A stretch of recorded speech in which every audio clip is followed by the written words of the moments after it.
Hello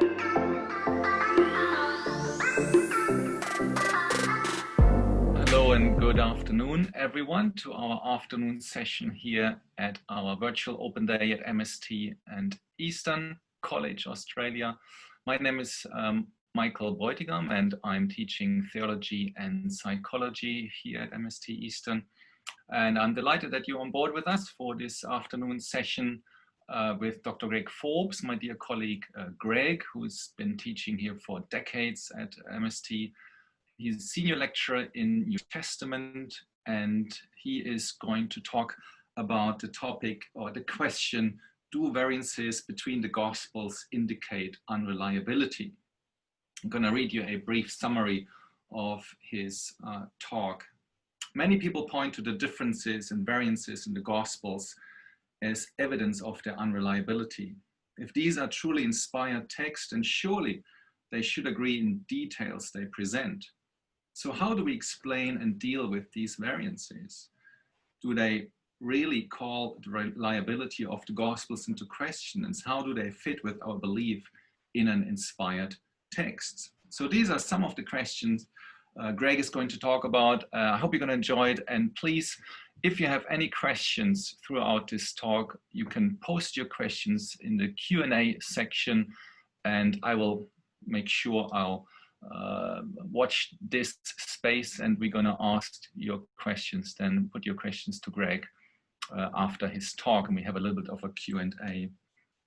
Beautiful. That's everything from me, and now we welcome Greg. Let me just take a second to make sure that Greg is on with us. Here he is. Hi everyone.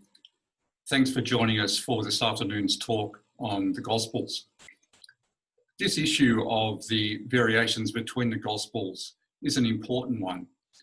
Many Christians don't know what to do with these types of issues and become quite unsettled by them. There's also a lot of skeptics out there who use this type of variation to call into question the reliability of the Gospels and also undermine Christianity more widely and more generally.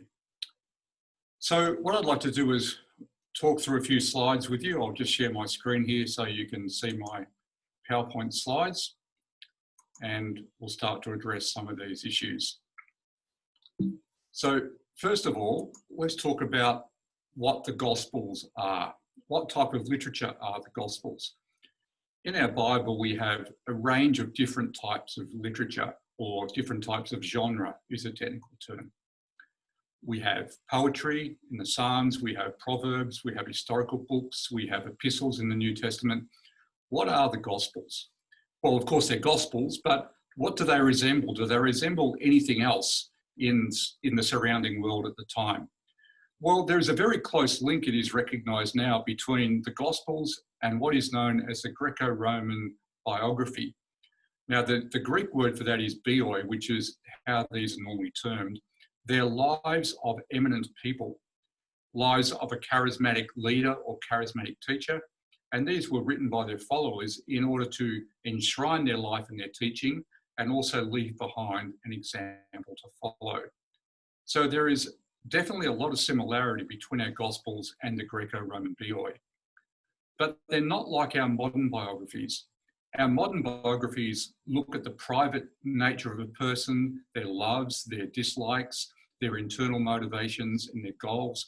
That's not what we're dealing with here. We're dealing with the public life of a figure and their public deeds and actions. History writing was important in the ancient world. It was known as historiography, and it relied on the eyewitness testimony, and it was an important part. It wasn't written just to entertain people, but again, it was to pass on the legacy of someone who had significantly done these fantastic deeds in history or teaching to be remembered. And it was often written for apologetic value as well. Now, the Gospels, they include both these different categories, the bioi and also historiography, and the two overlap. Of course, we see the Gospels do present history in certain ways. So when we talk about the Gospels, there are rough categories for us to understand how they are written with returns to the wider literature in the Greco-Roman world. However, they're also different. They're different because the subject of the Gospels is presented in quite a different way to the subject of the Greco-Roman biography. Here we're dealing with one who is more than human. Now in John's Gospel, John says straight out that the Word was God, that the person here we're talking about, this Jesus of Nazareth, is God incarnate. Now, the other Gospels, we call those the Synoptic Gospels, Matthew, Mark and Luke, don't come out and say this as directly and overtly, but they certainly do present Jesus as more than human. Another difference in the Gospels is that they present one who is he's not dead. We're not dealing with a figure of the past, but one who is alive. And also the Gospels contain a message of faith. And that message of faith and that response of faith has implications for one's eternal destiny, whether that be eternal life or judgment. So there's certainly some differences in the Gospels as well. Also, we need to understand that our Gospels are written in Greek, and Greek was the common language of the day. But Jesus did not speak Greek, he spoke Aramaic. So when people talk about the words of Jesus and whether Jesus said this or not, we actually don't have the precise words of Jesus because we have Greek translations of the Aramaic. And we need to understand that when you translate from one language to another, you necessarily interpret. There is no one-to-one correspondence between languages. What word are you going to choose to translate the word in the original? So that becomes an interpretive choice as well. I just want you to be aware of that. And where does inspiration fit into all this? I'll mention this a couple of times throughout our talk, but just to say that God works through the culture of the day in order to get his word across. So God is working with the cultural conventions, in this case, the literary conventions of the day with the Greco-Roman bioi and historiography. He's working with that to produce literature through inspiration that will get his message to his people. I want you to know that behind everything I say today, I'm assuming divine inspiration. I may talk about what Mark said or what Luke said or what Matthew said. I'm looking at the human side of the equation, but behind that is a firm belief in divine inspiration.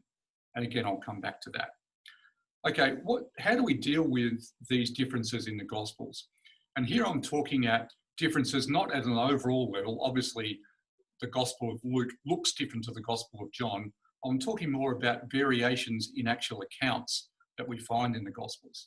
So, for example, I've got one here from Mark, Matthew and Luke. So this one's in the three synoptic Gospels. And the parallel line just indicates that it's the same event. Now, if you look at that, you can see in English, and it's also reflected in the Greek as well, that we have verbatim wording.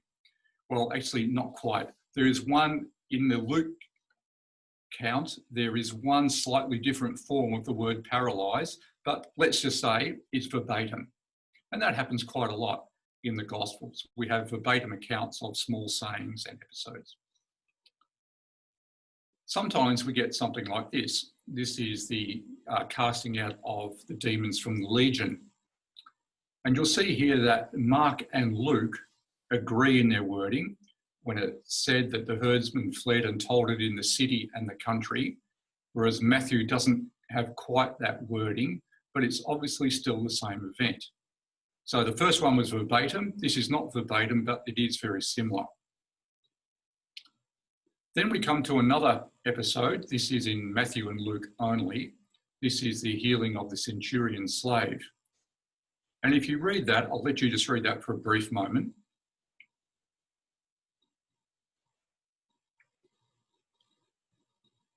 You'll see that the difference is in the way the account commences. So in Matthew, the centurion comes to Jesus himself, whereas in Luke, we're told that the centurion sent elders of the Jews to Jesus to ask him. Now, we know it's the same story because of the way the story unfolds from here, but certainly the opening of the story is quite different. Then we have another one from the three synoptic Gospels. This is the healing of Bartimaeus. In Matthew and Mark, the healing occurs while they were leaving Jericho. In Luke, it's while Jesus was approaching Jericho. So here we have a difference in setting. So just going back over these 4 accounts, we see that the first one, it's verbatim. The second one, there is slight differences in wording. The third one, it's introduced quite differently. And in the fourth one, it's a different setting. So how do we deal with this? What is actually going on? Well, let's first talk about what you need to do if you are writing history. There are actually 5 crucial ingredients to the writing of history. And any writer of history needs to employ these ingredients. The first one is memory.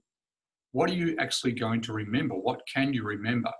Maybe if you think for a moment about writing an autobiography, you're going to write a life of yourself.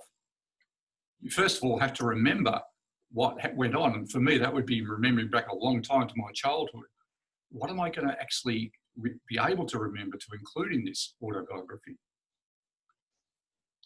Bias. Now, I don't mean bias in a negative way. I use that in a neutral sense.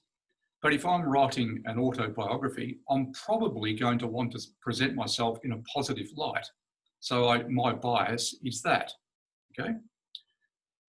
Third, selection. Assuming I can remember a whole lot of material, what am I going to select?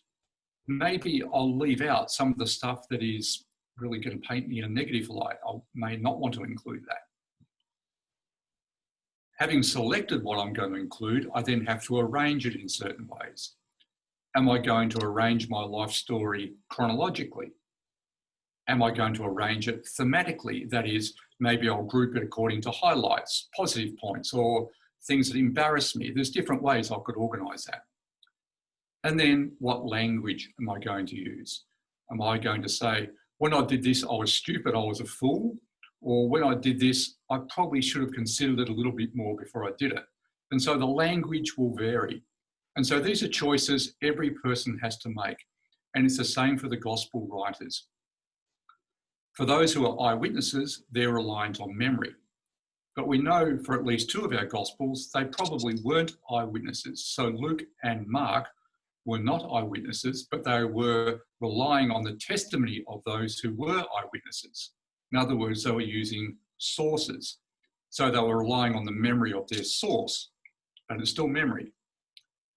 They had a bias. They wanted to present Jesus in a positive light. Imagine if the Gospels were written from the perspective of the chief priests. That would be quite a different story, wouldn't it? So there is bias there. Selection. What are they actually going to include? John's Gospel tells us towards the end of his Gospel that the whole world could not contain all the things that Jesus said and did. So obviously they need to be selective. How are they going to arrange it? Well, there's a broad chronology in the Gospels, moving from the beginning of his ministry through to death, resurrection. But within that, we see different types of arrangement as well. Matthew 13 is a collection of parables. Mark chapters 2 and 3 is a collection of conflict stories. So it seems that there is thematic grouping going on as well as chronological ordering. Then there is language. How are the gospel writers going to describe this event? Are they going to use emotive language, or are they going to use more neutral language? Let's talk about redaction. Here's a bit of jargon for you. Redaction refers to the work of a writer or an editor in doing what I've just said here. So when a writer writes history and they're incorporating these elements and putting it together, selecting, arranging, what language are they going to use, that's called redaction. And that produces certain emphases. And we can see this coming through each of our 4 Gospels. The way they've put their material together creates certain emphases. I have here for you at the bottom of this slide an example of redaction. This is Jesus being led into the wilderness for the temptation account. And we see that Matthew and Luke use the more neutral word, was led by the Spirit. But have a look at Mark. He says the Spirit drove Jesus into the wilderness. So this is a very strong word. He was compelled by the Spirit to go. So as an example of language choice, and that brings out a certain emphasis in what I was saying. So some of the variations we have in our Gospels can be explained by redaction. That is, writers doing the normal thing that writers have to do when they're putting an account together. And this is an example of redaction. But redaction does not explain all the differences we have in the Gospels.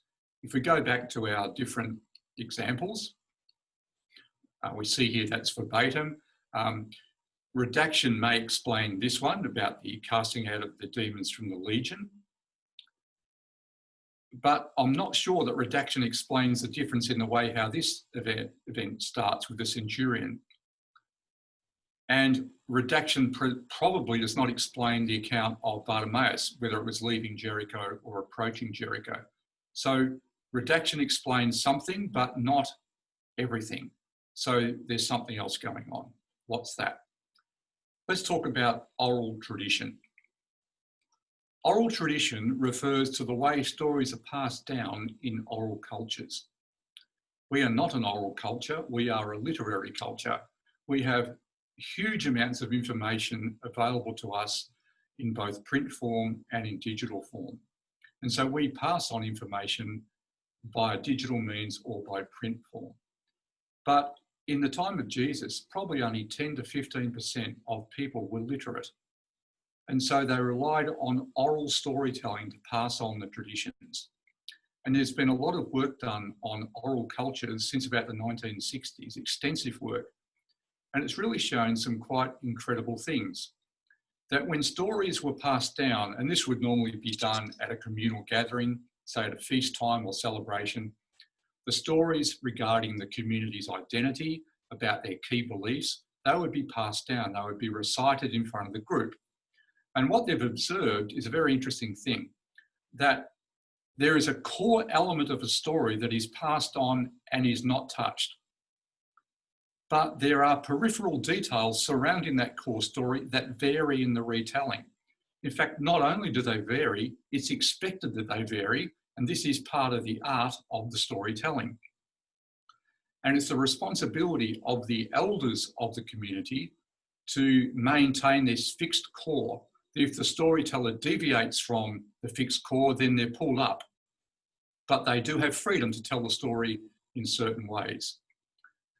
One scholar by the name of Kenneth Bailey has done a lot of work on this, and he was actually resident for many years in a Middle Eastern village in the late 20th century. And he witnessed this firsthand when he was away from the village at a point and there was a wedding. And you know in the Middle East how they fire guns in the air, and they were about to do that for celebration. And one of the guns didn't go off. So the guy lowered the gun and it went off and shot the groom. And tragically, the groom was killed. And when Kenneth Bailey came back to the village, the story was told to him on 3 different occasions by 3 different people. When they got to the core part of the story, that the gun did not go off, he lowered the gun went off, it shot the groom. That was repeated word for word with the precise verb tenses used. But around that, there was quite a variation in the telling of the story. So he was able to see firsthand what he'd heard about over the years with oral tradition. Now, oral tradition explains a lot of what's going on in our Gospels. There is a core story that is passed down, but the core story is, but the peripheral details may vary in the retelling. So if we go back to one of our other examples here, the core story of the healing of the blind man is that it happened near Jericho, that he was a blind beggar, and that he cried out, Jesus, son of David, which we haven't got here, but that's how the story goes. Whether it was coming into Jericho or leaving it is really incidental to the story. The point is it was near Jericho. In the centurion servant, the point was a centurion servant was ill, that either he or someone came to Jesus and asked him to heal his servant, and Jesus did that. So that's the main story. Whether he told Jesus or elders of the Jews did, that's part of these peripheral details. We look at the resurrection of Jesus. We find exactly the same thing. We find a core story. The core story is the women go to the tomb early in the morning. They find the tomb empty. An angel or 2 tells the women that Jesus had risen. And then Jesus appears to some of them or individuals at different points. That's the core. Now, around the core, the names of the women vary. Was it before the sun had risen or after the sun had risen? How many angels were in the tomb? These are things that vary between the Gospels, but they're peripheral details to the main story. This is oral tradition at work. So if we move on here, differences in the Gospels, how do we deal with this? What we have is actually what we would expect in this culture. We have precisely what we'd expect in an oral culture. We have redaction occurring because people are putting together material. We have oral tradition at work because the stories have been passed down for probably 30 years before Mark was the first gospel written, probably in the mid-60s. And so the stories, the core has remained intact, but there are varying details as well. God works through the culture of the day. We might want all our gospels to be verbatim. Actually, I wouldn't want that. But if we did, that's not the way it works. God accommodates the culture of the day. He always has. He's worked through, in the Old Testament, he's worked through the culture of the ancient Near East. In the New Testament, he works through the culture of first century Israel and in the wider Greco-Roman world. And he does that in order to get his message across. He doesn't bypass the human side of the equation in inspiring the text. I think that verbatim accounts of the Gospels would be a problem, because that to me smacks of collaboration. What we have is, I think, a ring of authenticity to it. Do you know that in a courtroom setting today, that the testimony of witnesses when they agree verbatim is seen as suspicious? Because they've collaborated. What they're after is a recognition that they're talking about the same event, but they would express it in their own words. So I'm glad we haven't got Gospels that are verbatim, because they actually are more authentic as a result. And God is big enough, and I think we actually end up with a bigger view of God as a result, but we end up with a God who is big enough to accommodate all the cultures of the day, the expectations, the literary conventions, the oral tradition, the redaction, and he gets his message across to those who need to hear it. So that's what we're doing that's how we should deal with the variations in the Gospels when they come our way. So now I'll just go back to Michael, and there may be some questions coming up.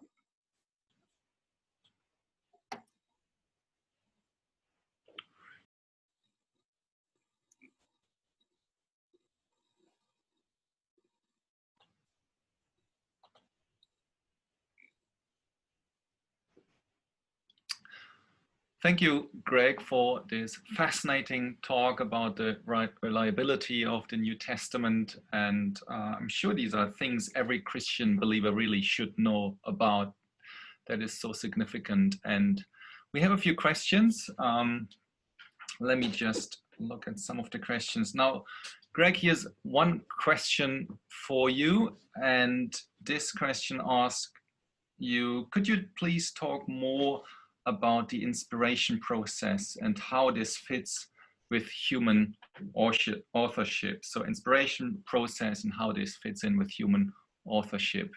Yeah, I think when I was the first Christian, I can't remember exactly what I thought, but I think I thought that God sent people into a trance and dictated into their minds what they were going to write. But as you get to actually look at the material, in this case, the Gospels, we can see that they have a distinctive flavour, that each of the Gospel writers has their own style of writing. They have their own emphases. And so God has done that in a way that hasn't bypassed each human, their individual educational background, the way they speak, and God hasn't bypassed that. So inspiration is actually a much larger category than I had originally thought, that God is able to accommodate the flavour of the individual, if you like to use that word, in still getting his message across. How it occurred, I don't know, because I wasn't present, but I accept by faith that it did. And of course, I think we accept the Bible as an inspired text by faith. That's not something we can prove.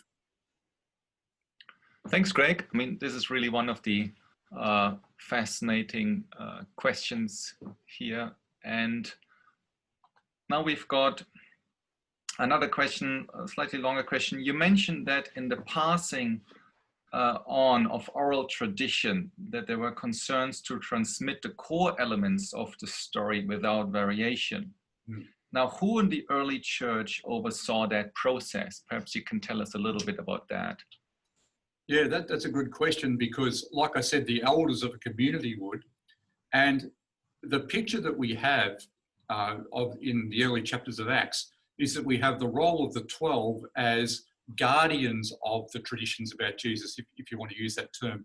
They're pictured as the ministers of the word. So I think it's clearly the 12, but it's the eyewitnesses who acted as a control on the way the traditions were being retold. And of course, they died out over a period of time, but certainly in the writing of our Gospels, though some of the eyewitnesses would have still been present when our Gospels were written. Mm. Thank you. Thank you, Greg. And now here's one more question. How do we know that the Gospel accounts were written independently? Can you tell us anything about that? Independently to a point. It's fairly clear, and this is a standing hypothesis among scholars today, that Mark was the first Gospel written, and that both Luke and Matthew use Mark as a source.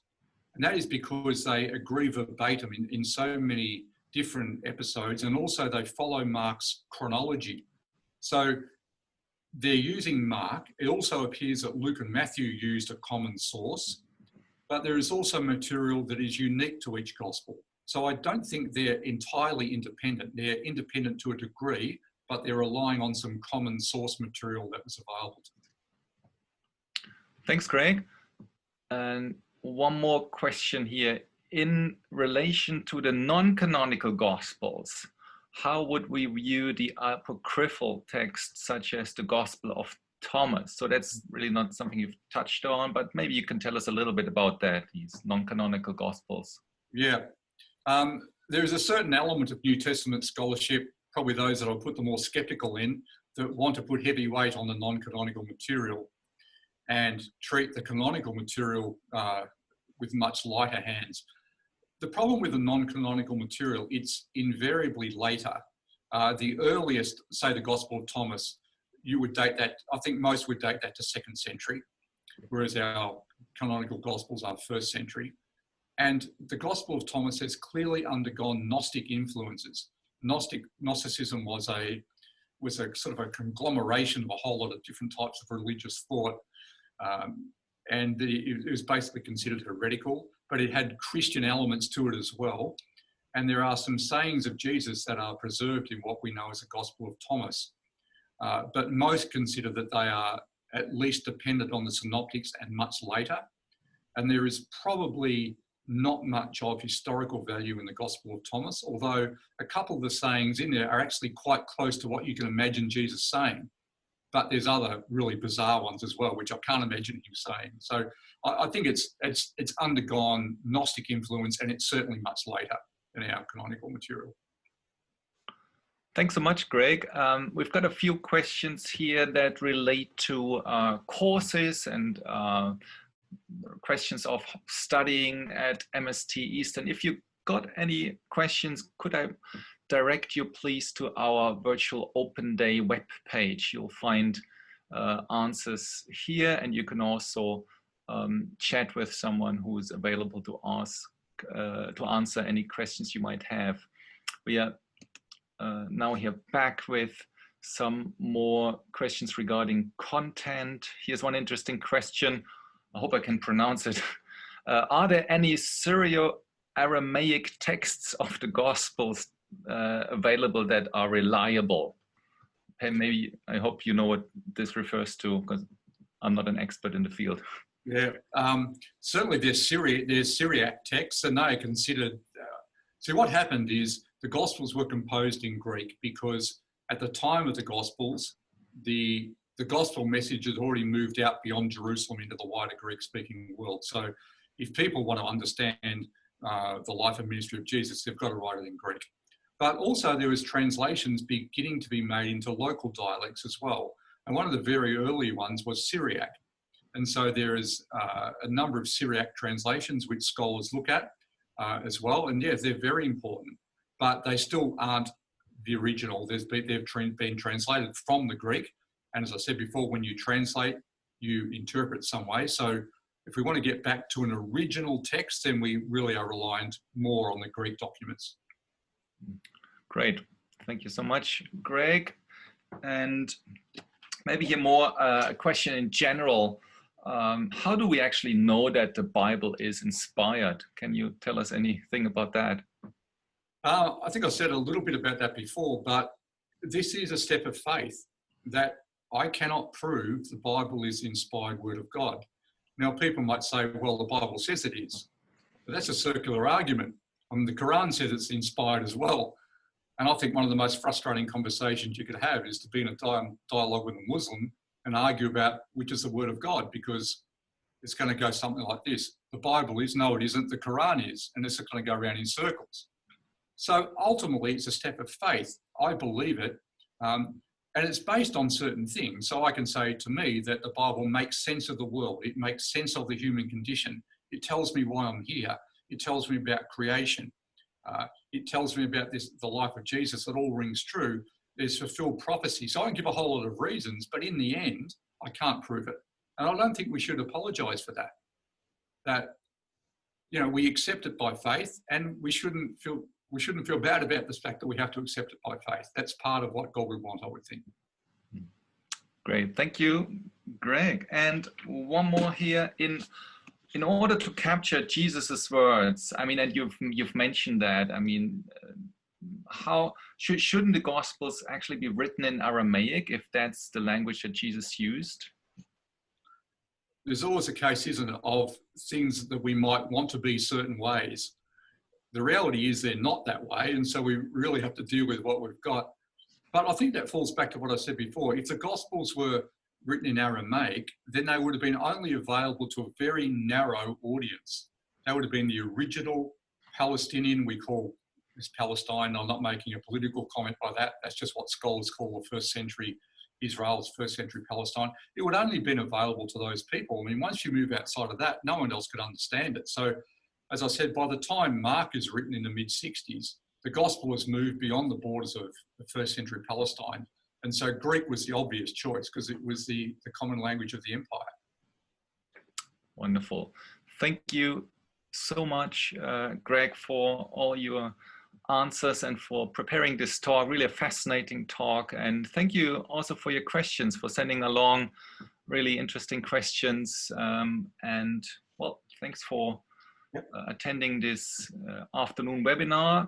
I wait a few more, maybe one more minute, final chance to ask our New Testament lecturer, Dr. Greg Forbes, a question, anything you wanted to know about the New Testament and you haven't had a chance to ask an expert yet. Maybe this is the time really to also to let you know that we have one more webinar this afternoon. So I'll meet you again if you want at 5:30, so in about half an hour. Same place here, MST Eastern Virtual Open Day, and we are excited to have our MST Eastern Executive Principal teaching us and talking to us about Christians and leadership. That's a question that perhaps many of you are thinking about, or maybe you want to move into leadership at some stage. And so I really encourage you to join us again at 5:30 for Christians in Leadership with Tim Myers. I think I've seen a few more questions while I was chatting away. One more question here for you, Greg.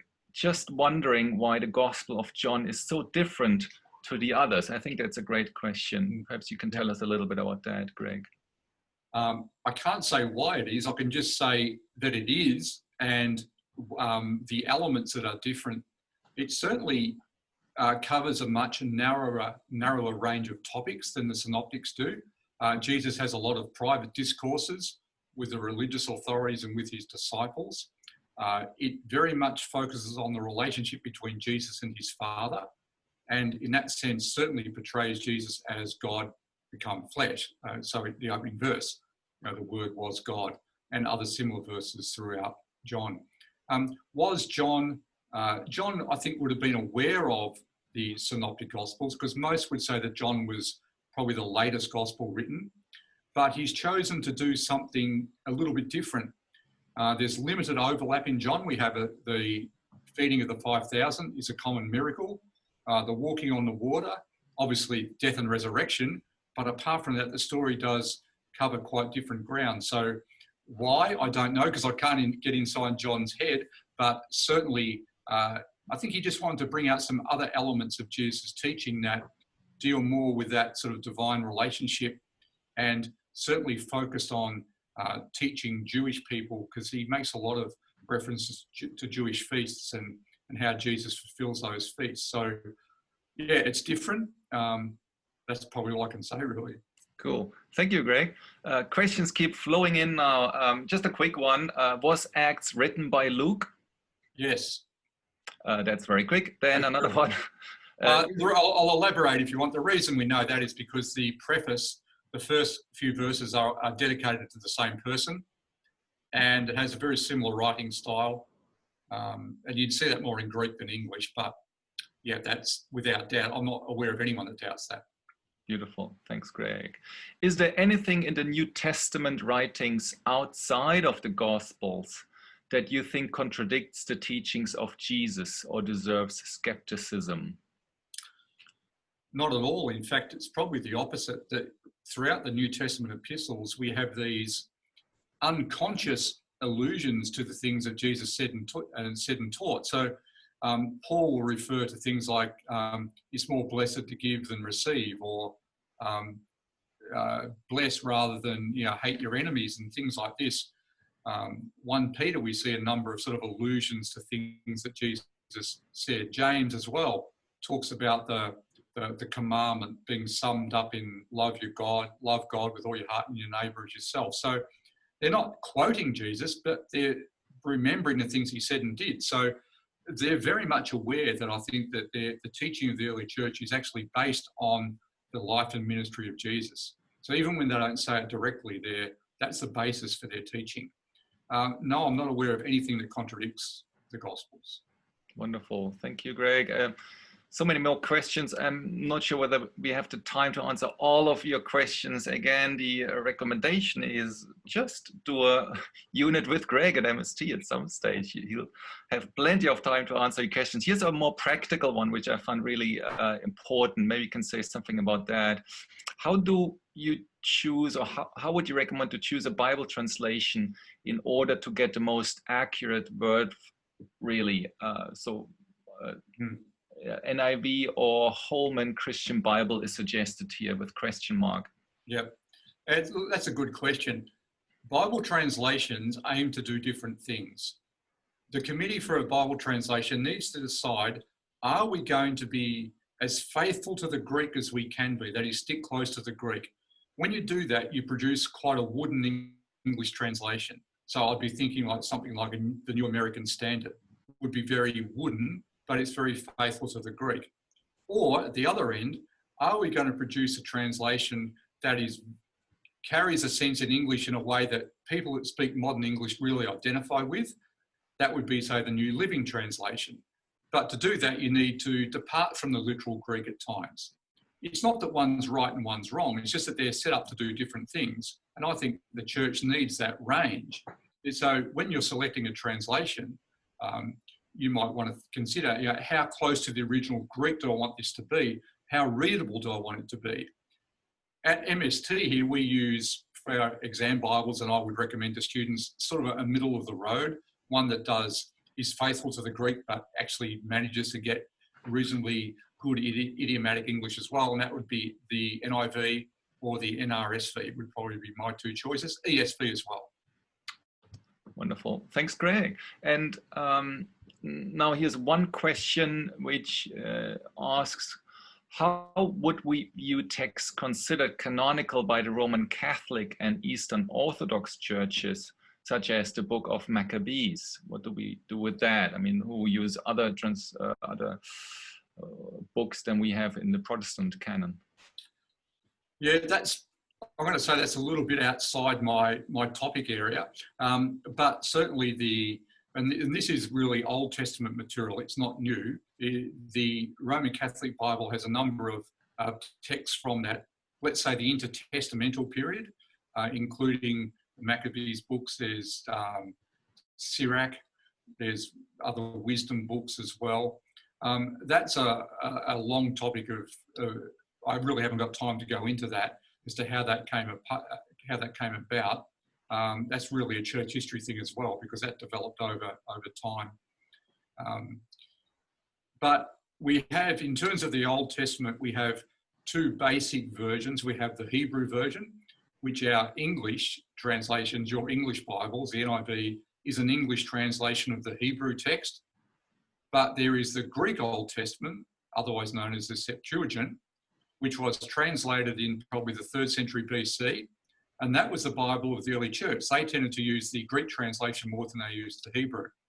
And it's the Greek translation, the Septuagint, that has a lot of the other books in that the Roman Catholic canon includes. So it's really bound up with whether you're using the Hebrew canon or whether you're using the Greek translation. That's part of it, but that's probably too simplistic, but that's all we've probably got time to go into here.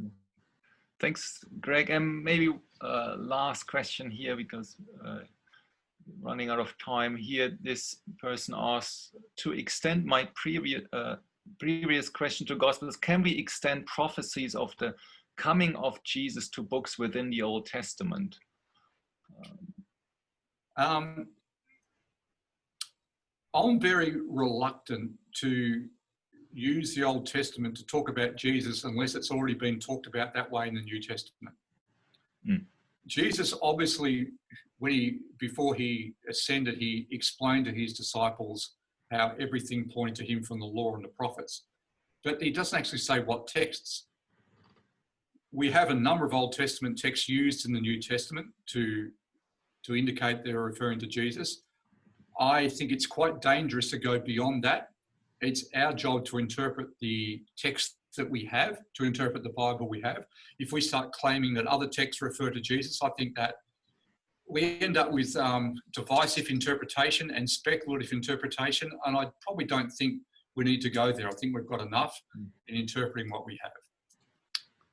Wonderful. Thank you so much, Greg, for taking the time to prepare this talk, give this talk, and answer all these various questions. And thanks to everyone who has joined us this afternoon, and thanks for your interest in this topic, and thanks for asking these fascinating questions. I think it was a beautiful interaction. Although we can't really see you here, we know you're there live, and thanks for your questions, and thanks for joining us this afternoon. And all that remains is really to direct you to our virtual open day website. There are people available for you to chat with and to have a conversation. If you're interested to hear more about offers here at MST Eastern, subjects to study.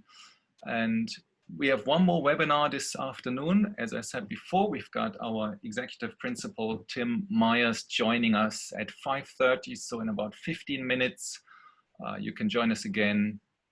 And he's going to talk about Christians in leadership. And as he's been in leadership for many, many years, he's going to talk about his own experiences and also from a more theoretical viewpoint. So it's a fascinating mix, and I'm sure you're going to enjoy that.